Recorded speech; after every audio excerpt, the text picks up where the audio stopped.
हरे कृष्ण। तो हम पढ़ रहे हैं जपा बुक से, श्रीमान गुरुजन गुरु के द्वारा लिखित। तो अभी तक हमने ह्यूमिलिटी के ऊपर हम बात करें।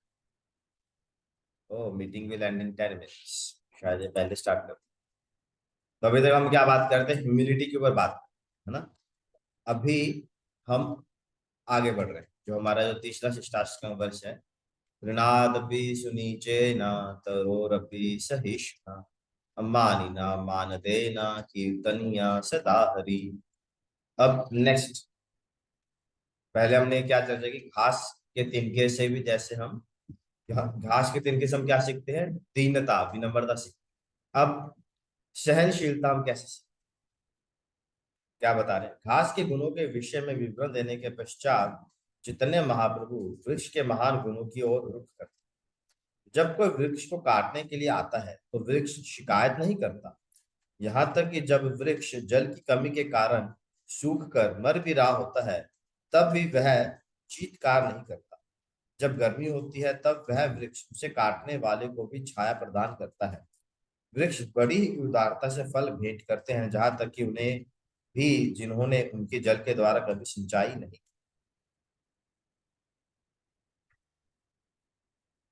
तो देखिए, एक आपको स्टोरी सुनाता हूँ। एक बार एक ना बच्चा होता है, और वो बचपन में सब खेलते हैं, तो बच्चा जो है पार्क में जाके ना खेला करता है। तो किसी पार्क में जाके एक छोटे पौधे के साथ वो खेला करता है। तो बच्चा बड़ा हुआ, तो पौधा भी धीरे धीरे बड़ा हुआ, पूरा बड़ा वृक्ष बन गया। तो जब 10वीं तक था तब तो बढ़िया खेल रहे थे, टाइम आपस में व्यतीत करते थे। अब जब बच्चा मतलब थोड़ा बड़ा हुआ, तो कॉलेज में चला गया। कॉलेज में चला गया तो क्या हुआ? वो कम समय बिताने लगा। तो जो वृक्ष था ना, वो थोड़ा मायूस, अरे मेरा दोस्त मेरे पास नहीं है। अब कॉलेज हुआ, फिर उसकी डिग्री हुई, डिग्री के बाद जॉब लगी। तो उसके बाद कई सालों के बाद वो पेड़ के उसके पास आया।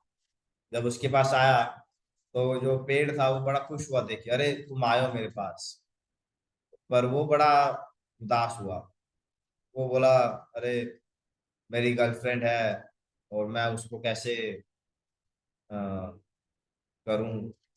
तो पेड़ बोला कि तुम एक काम करो, तुम ना मेरे फूल ले जाओ, मेरे फूल लो, फूलों का हार उसे बना के दो, उसको बहुत अच्छा लगे। तो वो लेके जाता है खुशी खुशी, पर वापस नहीं आता। फिर कुछ सालों के बाद फिर वो चला जाता है, जॉब करता है। कुछ सालों के बाद फिर वापस आता है। तो वो पेड़ बोलता है, अरे मुझे बहुत खुशी हुई तुम आए, है ना। पर वो बोलता है, अरे मुझे अपना घर बनाना है, और घर बनाने के लिए मेरे पास पैसे नहीं है। तो पेड़ क्या बोलता है? अरे काम करो, तुम मेरी टहनियाँ काट लो, मेरी टहनियाँ काट के तुम्हें जो लकड़ी मिलेगी उससे तुम अपना घर बना लो। तो वो काट कर ले जाता है, और फिर तो वापिस नहीं आता है। और फिर बहुत सालों के बाद जब पेड़ बूढ़ा हो जाता है और ऑलमोस्ट मरने वाला होता है, और वो व्यक्ति भी बूढ़ा हो चुका, तब वो फिर उसके पास आता है। अब इस बार पेड़ बोलता है कि देखो, अब तो मैं बूढ़ा हो चुका हूँ, अब मेरे पास तुम्हें देने के लिए ना फल है, ना फ्रूट है, ना फूल है, ना फल है, और ना ही मेरे पास लकड़ी है। तो फिर उस समय व्यक्ति है जो बूढ़ा हो गया था, वो भी बोलता है कि पूरे जीवन मैंने दूसरों के लिए तुम्हारा उपयोग किया, और आज जब मैं बूढ़ा हो गया हूँ तो मेरे साथ कोई भी नहीं, और इसलिए मैं तुम्हारे पास अपनी पुरानी दोस्ती के लिए आया। तो इस प्रकार जो पेड़ है ना, जो हमारी नेचर है, उससे हम बहुत कुछ सीख सकते हैं। पेड़ इतने सहनशील होते हैं, सर्दी गर्मी ठंड कैसे भी हो खड़े रहते हैं, हमेशा छाया प्रदान करते हैं। हम उन्हें काटने भी जाएंगे, लोग बच्चे ना पत्थर मार के वो जो फ्रूट्स वगैरह तोड़ते हैं, तो फिर पेड़ रिटायर नहीं करते। तो इतना सहनशील एक होना चाहिए। तो एक बहुत अच्छा गुण है जो हम प्रकृति से ऑब्जर्व करके सीख सकते हैं। जब एक पेड़ इतना सहनशील हो सकता है, तो हम कुछ तो सहनशीलता अपने हृदय में अनुकूल नर्चर कर सकते।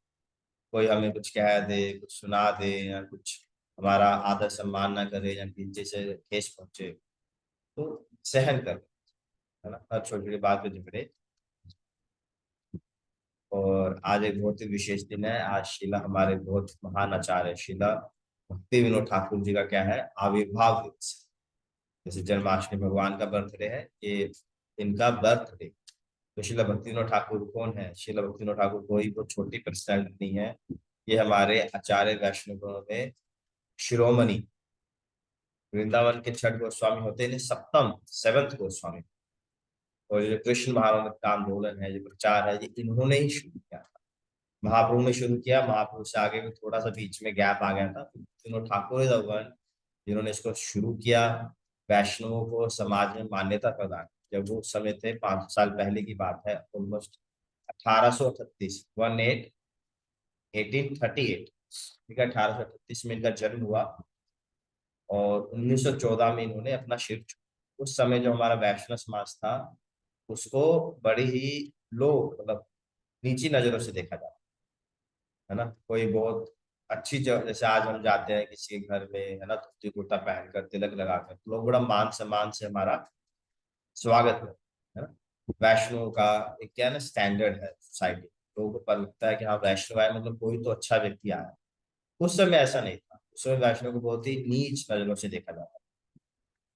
उन्होंने, भक्ति ठाकुर ने अपने समय में बहुत प्रचार किया।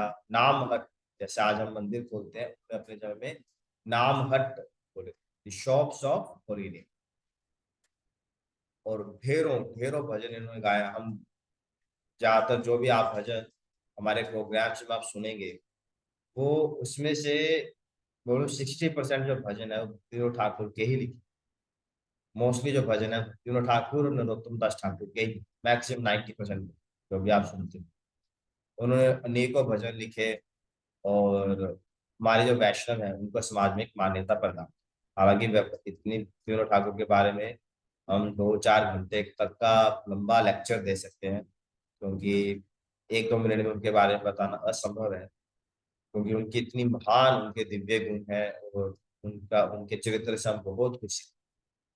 तो आज ऐसे महान वैष्णवाचार्यों के दिन पे हमें उनसे प्रार्थना करनी चाहिए कि हमें भी वो, हम सब भक्ति के इस पद से जुड़े ना, और हरिनाम करने का, भागवत भगवद गीता पढ़ने का प्रयास करें। तो आप सब, हम उनसे प्रार्थना कर सकते हैं कि उनके इस भक्ति का एक छोटा सा अंश वो हमारे हृदय में स्थानांतरित करें। आज बहुत सारे लेक्चर्स होंगे भक्ति ठाकुर के ऊपर। मैं हमारे ग्रुप में कोई अच्छे लेक्चर का लिंक जरूर फॉरवर्ड करूंगा, तो आप समय निकाल कर सुनिए और उनके बारे में जानिए। ठीक है। हरे कृष्ण। कोई प्रश्न किसी का? हाँ, आश रूपा जी का कोट पढ़ते हैं। आज है 27 सितंबर, बुधवार है ना, बुधवार है आज। क्या लिख रहे हैं? गुरु और कृष्ण ऐसी दो समांतर पटरियां हैं जिस पर आध्यात्मिक एक्सप्रेस सहजता से दौड़ती है। देवानंद को पत्र, 27 सितंबर 1967। तो गुरु और कृष्ण दोनों का महत्व है आध्यात्मिक प्रगति में। ऐसा नहीं है कि सिर्फ आप मंदिर जाएं, भगवान के दर्शन करें और बोले कि हाँ हमारे घर में तो विग्रह है तो हमारी भक्ति हो गई। ऐसा नहीं, बिना गुरु के भी नहीं। तो गुरु और कृष्ण दोनों को साथ लेके चलते हैं। तो प्रश्न हो किसी का, कुछ कहना चाहता हूँ? ओके। श्री हरिनाम प्रभु की जय।